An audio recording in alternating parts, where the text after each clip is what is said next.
নমস্কার। আজকে নোটিফিকেশন সম্পর্কে দু চারটা কথা বলবো।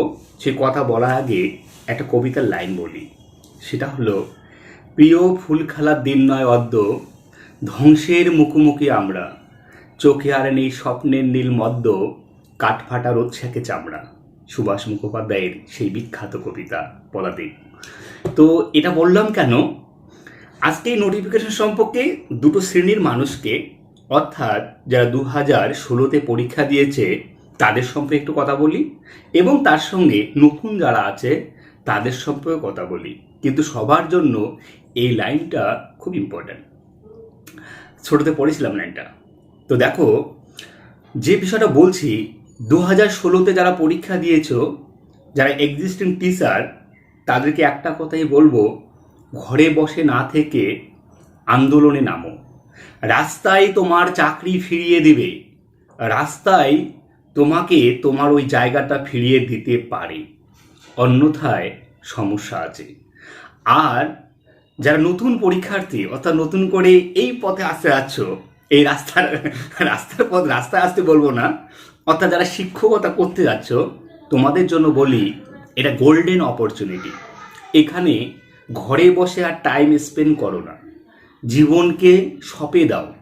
যেমন এক্সিস্টিং টিচাররা তার জীবনকে সঁপে দিয়ে আন্দোলনের জন্য রাস্তামুখী হচ্ছে, জীবনকে বাজি রেখে, অনুরূপভাবে তোমাদেরও এখন বাজি রেখে পড়ায় নিজেকে মনোনিবেশ করা উচিত। কারণ একমাত্র পড়াশোনার মাধ্যমেই তুমি এই জায়গাটা আসতে পারবে। এখন কোশ্চেন হলো, নতুন আর পুরাতন যদি একসঙ্গে পরীক্ষা হয় তাহলে কি হবে? দেখো, নতুন এবং পুরাতনের একসঙ্গে পরীক্ষা হওয়ার, এরা যে নোটিফিকেশনটা দিয়েছে সেটা হওয়াটা খুবই মুশকিল, কিন্তু যেহেতু দিয়েছে সেই দৃষ্টিকোণ থেকে আমরা বলতে পারি একসঙ্গে হবে। কিন্তু সত্যি হলো এটাই, একসঙ্গে না হওয়ার পসিবিলিটি বা পোটেনশিয়ালিটি কিংবা যাই বলুন, দুটোই সেই কথাটাই বলছি, মানে হবে না, আলাদা আলাদাই হবে। তাই আলাদা আলাদা হওয়ার পরে যে বিষয়টা দাঁড়াবে সেটা হলো যে এই যে এক্সিস্টিং যে গ্যাজেটের উপর তোমরা পরীক্ষা দিচ্ছ, এক্সিস্টিং টিচাররা যদি সেই জায়গাটা ফিরে পায়, তাহলে বিশাল পরিমাণ ভ্যাকান্ট তোমরা কিন্তু একসঙ্গে পাবে। কারণ তোমরা যে গ্যাজেটে পরীক্ষা দিতে যাচ্ছ, সেই গ্যাজেটটাতে যে সিটগুলো আছে, সমস্ত সিটেই কিন্তু নতুনদের দিয়ে পূরণ করতে হবে। বুঝতে পারলে এখানে গল্পটা? অর্থাৎ এই দৃষ্টিকোণ থেকে নতুনদের জন্য একটা বিশাল অপরচুনিটি। আর অনুরূপভাবে যারা এক্সিস্টিং টিচার, তাদের জন্য কিন্তু একটা বিশাল সমস্যা। তাই তাদের এই সমস্যাটা সমাধান হতে পারে রাস্তার আন্দোলনের মাধ্যমে। আর তোমাদের এই পথটা তোমরা গ্রহণ করতে পারো একমাত্র বিছনায় শুয়ে নয়, বিছনার উপর বসে বই নিয়ে, টেবিল নিয়ে পড়তে বসো। পড়াই তোমাকে তোমার জায়গাটা দেবে। তো যাক, এতক্ষণ অনেক মনে হয় ডায়লগ বললাম। আর ডায়লগ বলতে চাইনি, অ্যাকচুয়ালি আমি কোনো মোটিভেশন স্পিকার নই, আমি বাস্তব দৃষ্টিকোণ থেকে কথা বলি। আমি জানো আমরা ফিলোসফি পড়াই তোমার ইউটিউব এই চ্যানেলটাতে। তো দেখো, আজকে ক্লাস নিব। সে কি ক্লাস নেব? এটা হলো ভাববাদ সম্পর্কে। আমি ভাবলাম যে এখন একটু ভাববাদ সম্পর্কে বলবো, কিন্তু ভাববাদ সম্পর্কে নেক্সট দিন বলি। আমার এখন বলতে গিয়ে একটু বলার ইচ্ছা হচ্ছে তোমাদের সঙ্গে কথা, কারণ তোমাদের মধ্যে অনেকেই অ্যাংজাইটিতে সাফার করছে এবং অনেকে ভাবছে কি হবে যদি কেস হয়ে যায়, তাহলে কি আমাদের পরীক্ষাটা হবে না, এমনটা কিন্তু নতুনরা ভাবছে। দেখো, নতুনদের ক্ষেত্রে বলি, আমি ডেফিনেটলি নতুনদেরই খুব একটা প্রায়োরিটি দিই, কারণ আমার তো এই চ্যানেলটা বিশেষ করে ফিলোসফি স্টুডেন্টরা ফলো করে, মাস্টার প্রফেসররা তো আমাকে আমার মতো ক্ষুদ্র মানুষকে তো ফলো করবে না। তো সেই দৃষ্টিকোণ থেকে তোমাদের একটা কথা বলছি। দেখো, গভর্নমেন্ট চাইলে অনেক কিছু করে দিতে পারে, আপাতকালীন অনেক কিছু হতে পারে। যদি এমনটা হয় এক্সিস্টিং টিচাররা তার চেয়ারটা ফিরে পায়, তাহলে দেখবে তোমাদের কি হবে, ওই যে সিটটা আছে সেই সিটের মধ্যে ডিসেম্বরের মধ্যেই কিন্তু পরীক্ষা হয়ে যেতে পারে। যদিও সেটা খুবই কঠিন ব্যাপার, কিন্তু সরকার চাইলে সে কিন্তু করতে পারে। কারণ কেন করতে পারে? আমরা যে পাশাপাশি নেট পরীক্ষার কথা দেখি, আমরা যে সেট পরীক্ষার কথা বলি, আমরা যে নিট পরীক্ষার কথা দেখি, যে 1 থেকে 1.5 মাস 2 মাসের মধ্যে রেজাল্ট দিয়ে দেয়। হ্যাঁ, এবং পরীক্ষা কিন্তু সারা ভারতবর্ষব্যাপী হয়। তো এই জায়গাটা আমাদের মাথায় রাখতে হবে। তার জন্য আমাদের এই ঘরে বসে না থেকে এখন কিন্তু পড়ামুখী হওয়া দরকার। আর যারা এক্সিস্টিং টিচার, তাদের বলবো একটা কথা, এই নতুনদের সঙ্গে যদি সত্যি পরীক্ষা তোমাদের দিতে হয়, তাহলে কপালে ভাই একটু হলেও দুঃখ আছে। কেন দুঃখ আছে এটা সত্যি কথা, কারণ নতুনরা তো বুঝতেই পারছো, তাদের বাচ্চা নেই, তাদের সংসার নেই, তাদের কোনো কিছু নেই, তারা পড়াশোনার জন্যই অ্যাকচুয়ালি নিবেদিত প্রাণ। হ্যাঁ, অনেকেই আছে যাদের বাচ্চা রেখেও পড়াশোনা করতে পারে, তাদের কথা আমি বলছি না, কিন্তু তারা তো 7 বছর থেকে পড়াশোনা থেকে দূরে, আর ওরা তো এখনো পড়াশোনার সঙ্গে যুক্ত আছে। তো এই জায়গাটার কথা আমি বলছি, যে এই জায়গাটায় কিন্তু নতুন পুরাতনের থেকে নতুনদের একটা বিশাল প্রায়োরিটি আছে। এখন নতুনরা কিভাবে পড়াশোনা করবে, এটা একটা ভেরি ইম্পর্টেন্ট থিং। যে নতুনরা কিভাবে পড়াশোনা করবে, দেখো ভাই, নতুনদের পড়াশোনা করার জন্য এই 3 মাসের মধ্যে মার্কেটে বিভিন্ন সংস্থা আছে। এরা কি করে তোমাকে স্টাডি ম্যাটেরিয়ালস তোমাদের বিক্রি করতে পারে, তোমাদের কাছে টাকা চাবে, চাবে। কিন্তু একটা জিনিস মনে রেখো, যে এই যে পরীক্ষাটা যেটা তুমি দিচ্ছ, এখানে তোমার যে শ্রমের মাধ্যমে বিভিন্ন ম্যাটেরিয়ালসে বলে একটা দাবি আছে, ভাই স্টাডি ম্যাটেরিয়ালস দে। আমাদের সময় এগুলো কিছু ছিল না, প্রত্যেকটা স্টুডেন্টের কাছে স্টাডি ম্যাটেরিয়াল আছে। কোনগুলো? গ্র্যাজুয়েশন থেকে তোমরা যে বইগুলো পড়েছো, সেই বইগুলো, তোমার যে খাতাগুলো, সেগুলো। তাছাড়া মার্কেট থেকে তোমরা এই যে নেট সেটের যে বইগুলো আছে, সেই বইগুলো যদি একটা কিনে নিতে পারো, তাহলে দেখবে যে ওখান থেকে তুমি এমসিকিউ টাইপের কোশ্চেনগুলো সলভ করতে পারবে। কেন? কারণ দেখো, যে ব্যক্তি কোশ্চেনটা বানাবে সে নিশ্চয় হাই স্কুলের টিচার বানাবে না, সে বানাবে কে? হয়তো কলেজের কোনো, ইউনিভার্সিটির কোনো প্রফেসর, এমিনেন্ট প্রফেসর যারা রিটায়ার হয়ে গেছে, সে কোন বইয়ের সহায়তা নেবে? সে কিন্তু ওই বইগুলোর সহায়তা নেয়। তাহলে ওই এখানে নয়, ওই বইগুলো যদি তোমরা প্র্যাকটিস করো, তাহলে কিন্তু তোমাদের অনেক সুবিধা হবে।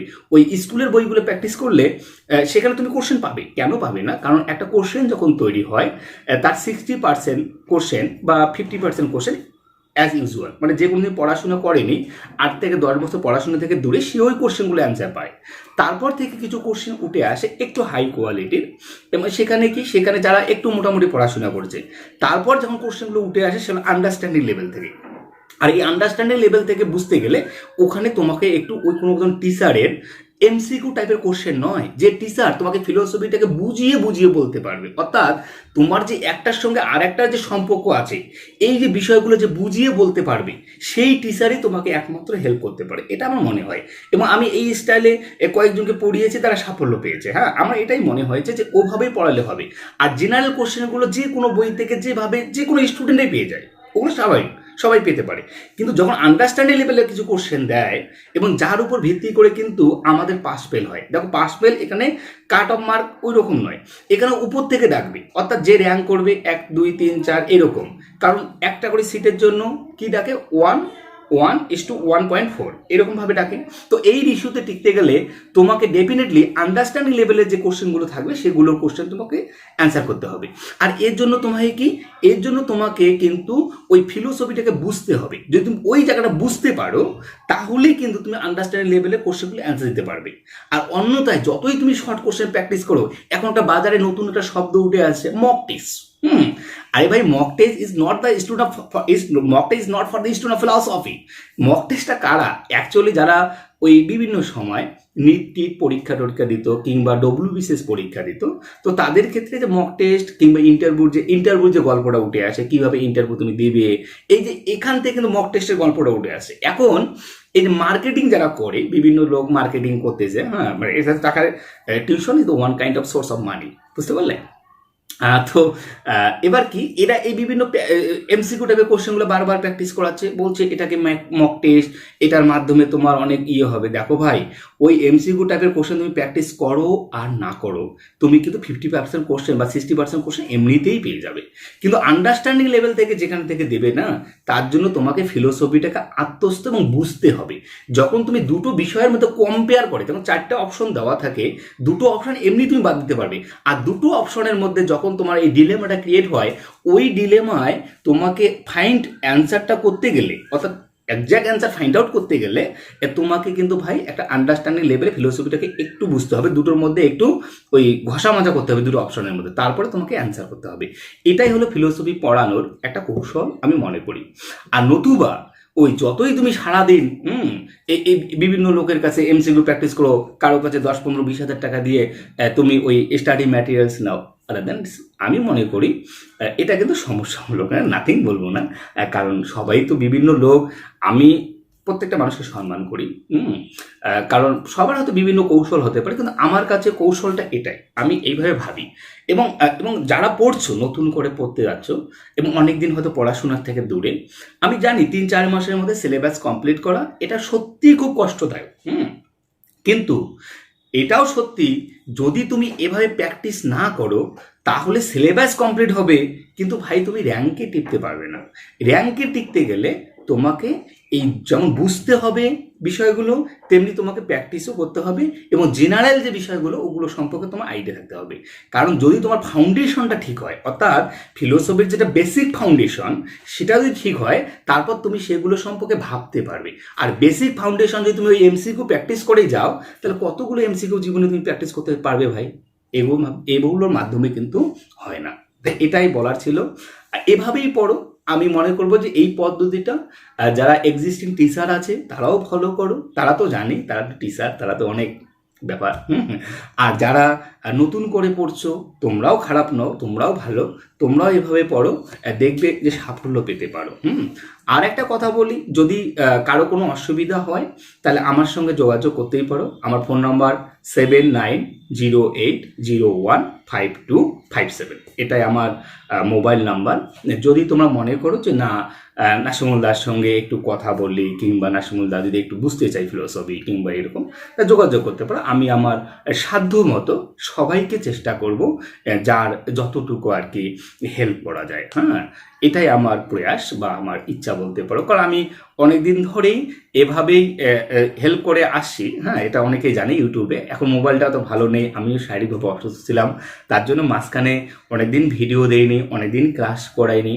কিন্তু তোমরা হয়তো জানো যে আমি চেন্নাইতে গিয়ে এই গলব্লাডার সার্জারি করে আসি। এখন মোটামুটি ধীরে ধীরে সুস্থ হচ্ছি। তারপরে এই যে বিভিন্ন সমস্যা, তো একটা কথা বলি, যদি তোমাদের ইচ্ছা হয় তাহলে আমার সঙ্গে যোগাযোগ করতে পারো। আমি নাম্বারটা আবার বলছি, 7908015257। ওকে, চলো দেখা হবে নেক্সট দিন। হয়তো আমি কোনো ক্লাস নিয়ে আসবো। যত তাড়াতাড়ি আমি সুস্থ হব তত তাড়াতাড়ি ভালো। ঠিক আছে, ওকে, চলো।